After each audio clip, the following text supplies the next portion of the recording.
Hey guys, welcome to M&MM Ielts. Today I will be sharing one of the topics that belongs to the reading section of your Ielts exam, and that topic is known as yes, no and not given. Very popular topic because it is tricky, I would say. It is not always straightforward. So it is very important for all of us to practice a lot of questions. Especially there is a lot of confusion between no and not given is what I have observed amongst several students. So let us get a clear picture today of what this topic is, how are the questions, and how to tackle these questions and get the right answer so that we can get a very good reading score. So let's get started. Now, you can get this question in your reading section anywhere. It's not fixed which part or which section you will get it in, or what number of question you will get it for. So what you will be given is, you'll be given paragraph or paragraphs. So let's say you're given several paragraphs. 1, 2, 3 and 4. Let's say you're given these 4 paragraphs, and then you will be given few sentences after those paragraphs finish. Let's say you're given 7 sentences. So these are your 7 sentences. Now these paragraphs are written by some writer. Okay, let's say this is writer X, and that writer X has written these paragraphs. Now what you have to do is, what is your job? When you read these sentences, your job is to identify writer X's opinion, his point of view. Okay, so you have to understand one thing, that you are only concerned with writer's opinion, writer's point of view, writer's belief, I would say. There is nothing to do with what you believe is right or wrong, what you think is right or wrong, what you feel the answer should be, what is the fact, doesn't matter. The facts don't count here. Your belief, your feelings will not count here. Only thing that counts is, what does the writer feel? So whenever you solve these questions, please make it very clear that don't use your brain thinking that, okay, this seems right to me, technically this seems wrong. No, technical details should not be focused. For example, I'll give you the simplest example. Let's say one of the paragraphs says that writer believes, so writer says that, and I feel that morning time sun is not there and it's always dark. All right, now this technically doesn't sound good, that morning time there is no sun, it's always dark. Technically you might say, oh, this is rubbish, this doesn't sound good to me, but writer believes it, so you have to believe it for that question. So if down here it says that writer believes that morning time it's dark, simple. So yes, you have to write down the answer yes. Even if you don't believe it, even if you think that this is not making any sense to you, doesn't matter. Writer believes it, you have to believe it. So this is how this question works. You have to bifurcate things into small divisions, that okay, what is my belief, what is writer's belief, and what is that technical answer. One of them you have to select, and that is writer's belief. That is why this question is called that identify writer's claims, identify writer's beliefs and opinions. All right, so I hope this is clear till now. Now next thing that I want to explain is the meaning of yes, no and not given. Now whenever you have to write down the answer in your paper, when you shift the answer in your paper, for yes you can write down Y, capital Y. For no you can write down capital N, and for not given you can write down capital N G. So you do not need to write down the full spelling, you can just write down the initial with capital letters. All right, now the next thing that I want to share is, what is the meaning of yes, no and not given. Let us understand that. It's very simple. Yes means whatever sentence you have been given, it matches with writer's views and opinions. Matches with writer's views and opinions.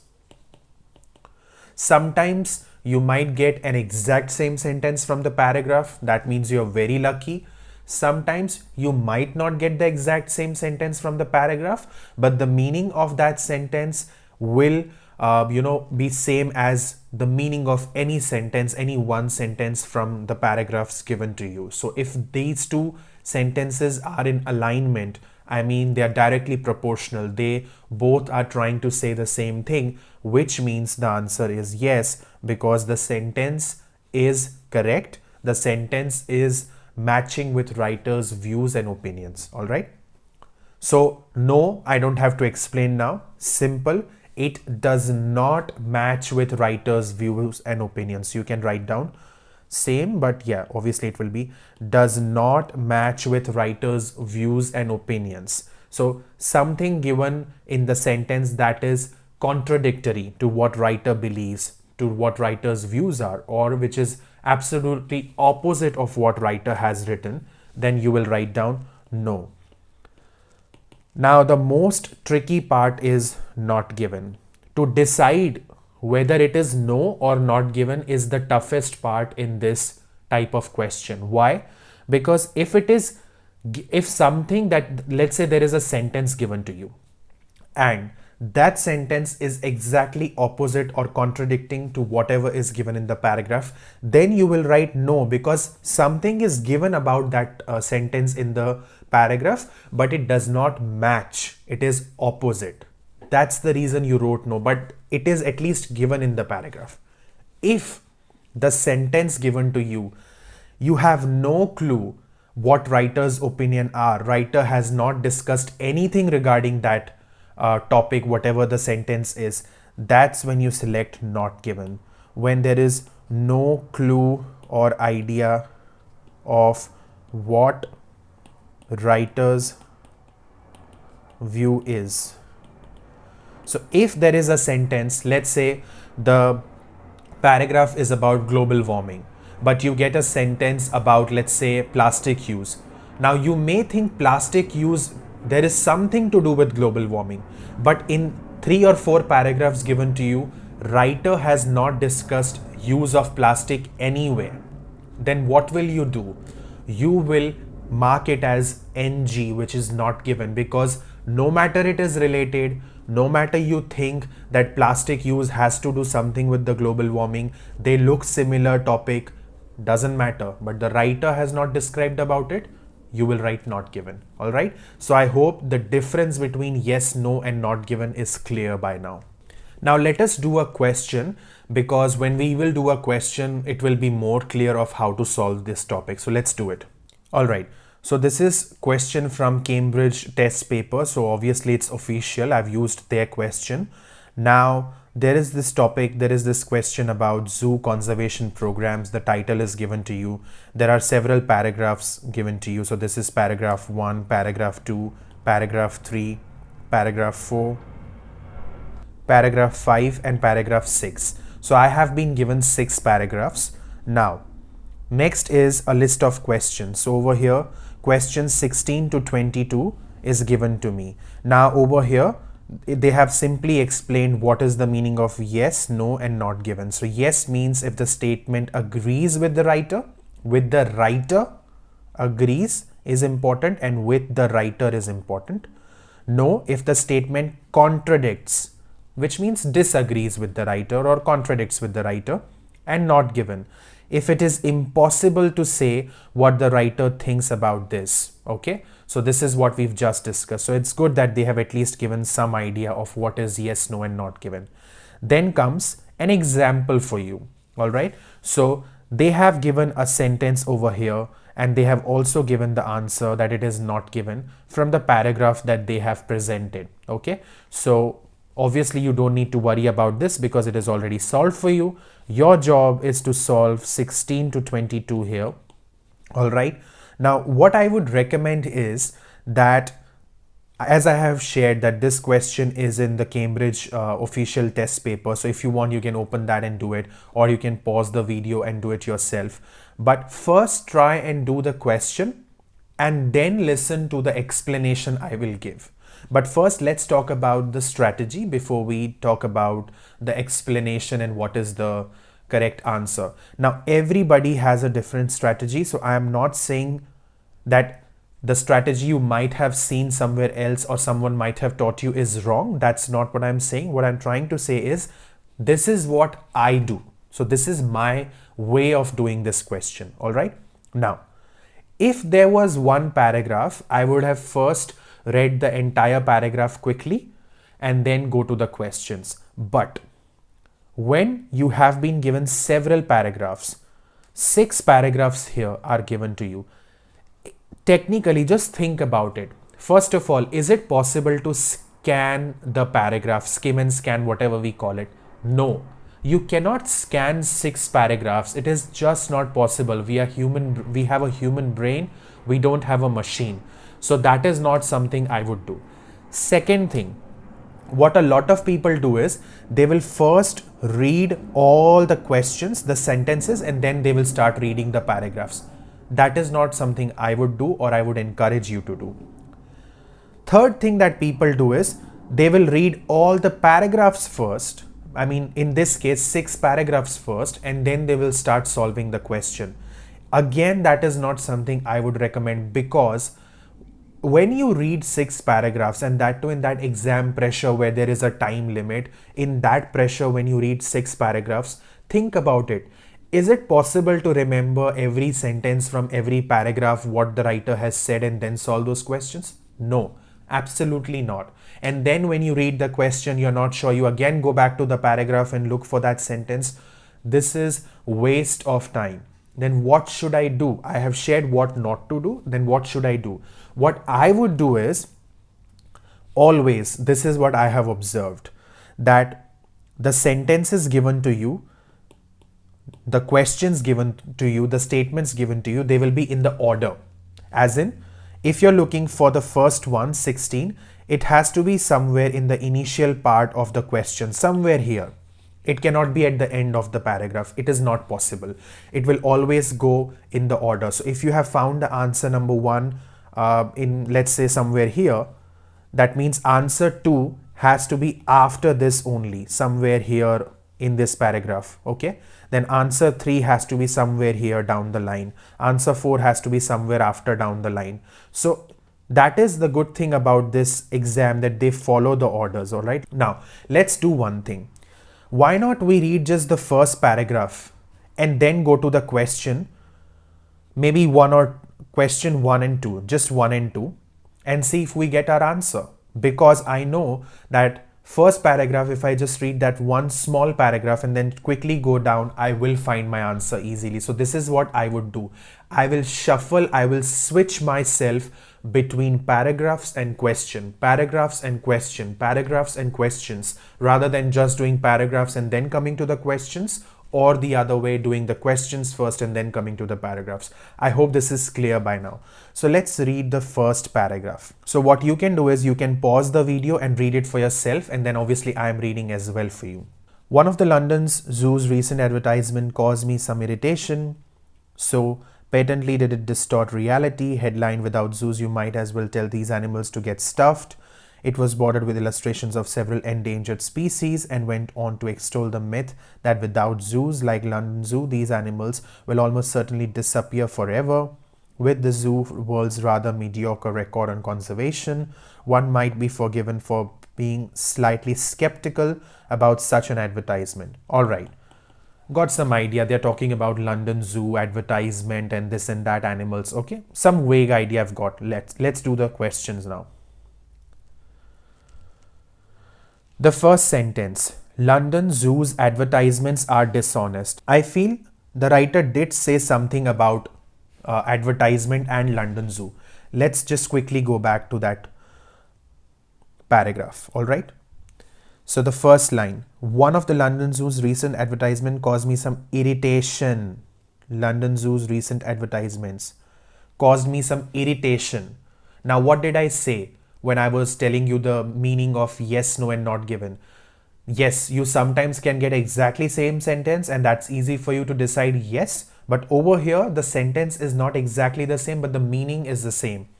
Writer believes one of the London Zoo's recent advertisements caused me means writer is saying caused him or her, whosoever the writer is, some irritation. Why irritation? Let's see the meaning. London Zoo's advertisements are dishonest. Is the meaning same? Yes, the meaning is same. My answer is why? Yes. Okay. So this is how you identify the meaning. If they are in alignment with each other, your answer is yes. If over here the statement would have said that the advertisements are fantastic, then it would have been no, because the writer has still described about the advertisement, but he said it caused him irritation, and the sentence is saying it were fantastic. No answer. And if there was nothing mentioned about the advertisement, then you would have written NG, not given. All right, let's move on to the next part. Zoos made a significant and insignificant contribution to conservation up until 30 years ago. Okay, insignificant means not a lot of contribution. Now let us go back to the paragraph. I know first paragraph did not say anything about this, so let's read second paragraph. Zoos were originally created as places of entertainment, and their suggested involvement with conservation didn't seriously arise until about 30 years ago. Exactly same as what my sentence number 17 says. Here it says didn't seriously arise, and the statement says insignificant. So both they mean the same. Didn't significantly arise means obviously it did not do much. Insignificant did not do much. My answer is yes. I hope you are understanding what I'm trying to say. How do you figure out if your answer is yes? Sometimes the words are not similar, but their meaning is exactly the same. Let's move on to the next one. The WZCS document is not in Eastern Europe.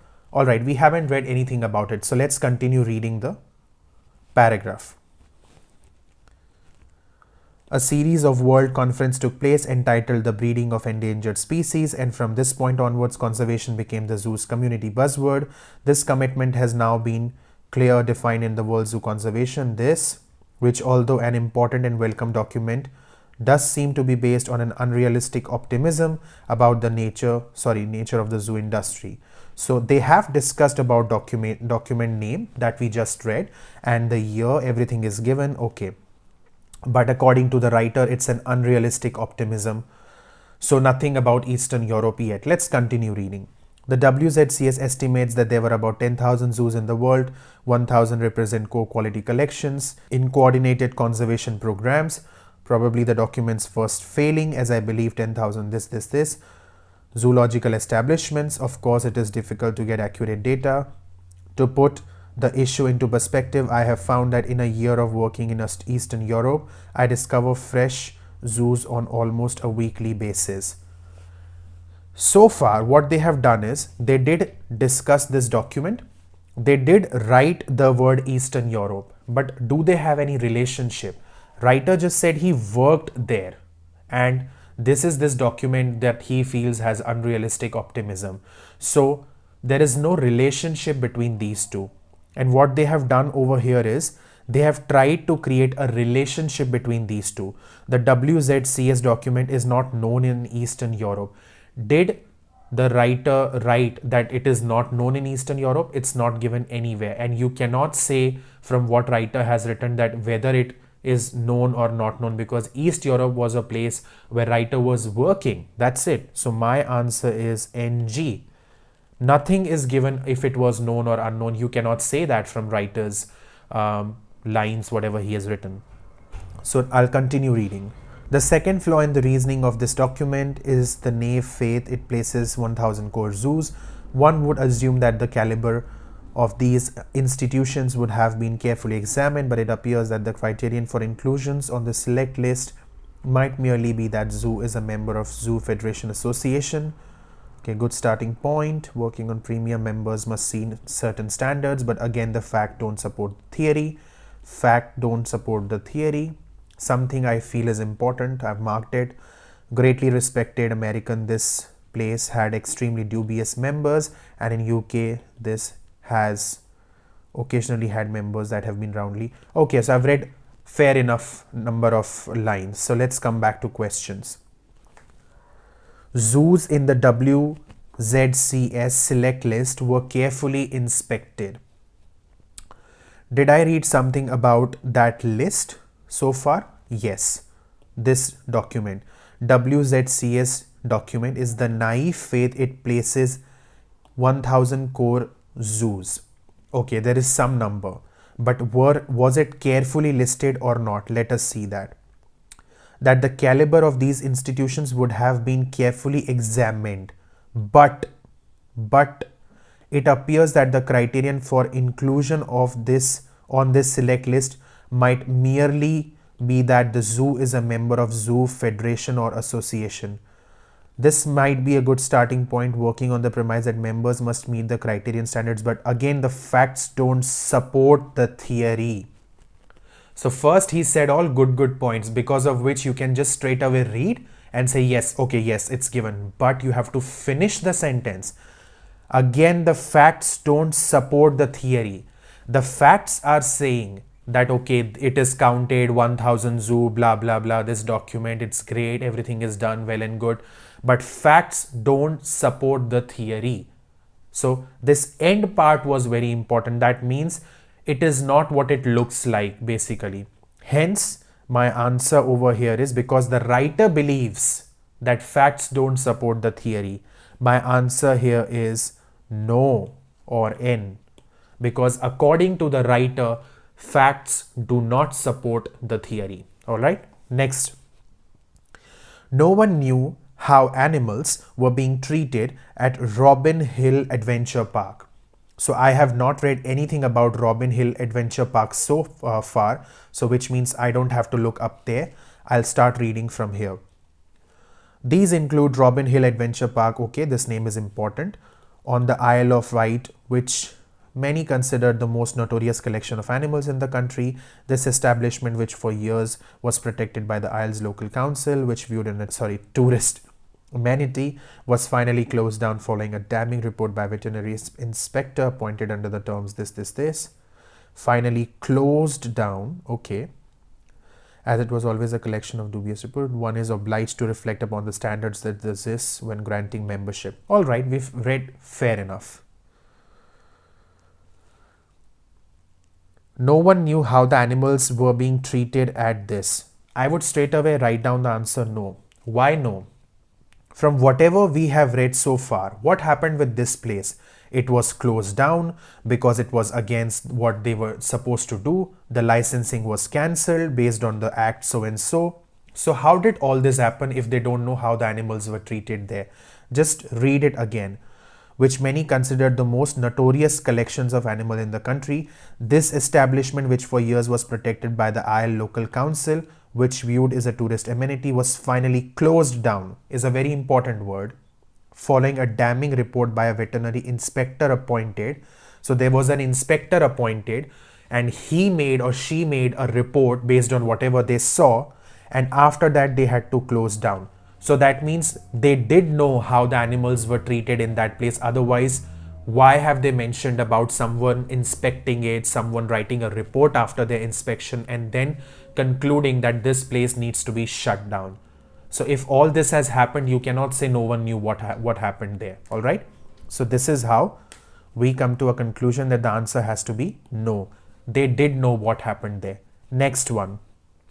Colin Tudge was dissatisfied, okay, with the treatment of animals at London Zoo. I haven't read anything about Colin Tudge yet, so my answer cannot be here. Let's read further down. So I cannot see that here. Even assuming that this place 1000 this, okay, highly standard, complete with scientific start and research facilities, trained this, permits normal and knowledge this. Now I'll straight away come here because I saw the name Colin Tudge, author of this, argues that if the world zoos work together in cooperative breeding programs, then even without further expansion, they could save about 2000 species of endangered land vertebrates. This seems an extremely optimistic proposition from a man who must be aware of the failing and weakness of the zoo industry, the man who, when a member of the Council of London Zoo, had to persuade the zoo to devote more of its activities to conservation. Moreover, where are the facts to support such optimism?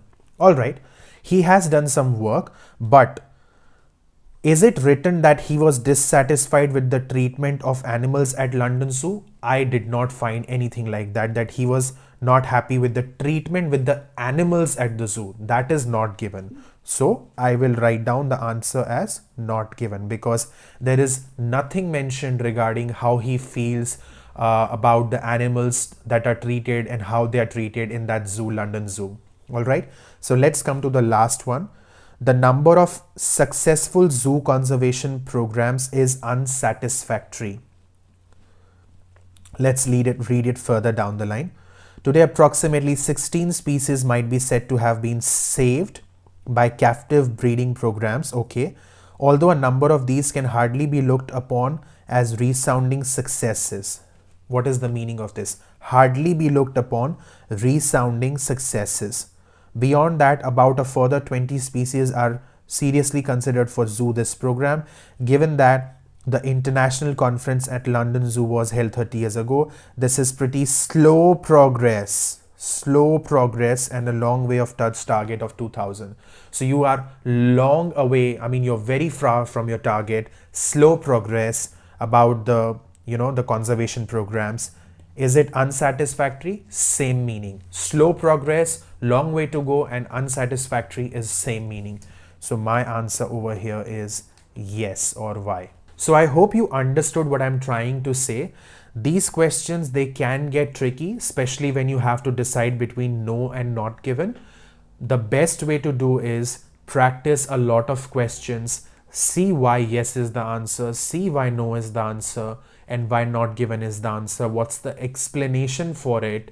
And is it given in the paragraph? Is it not given in the paragraph? And if it is given, is it, the statement that you are reading, is it having the same meaning as the paragraph sentence, or is it having an opposite meaning to that of the paragraph sentence?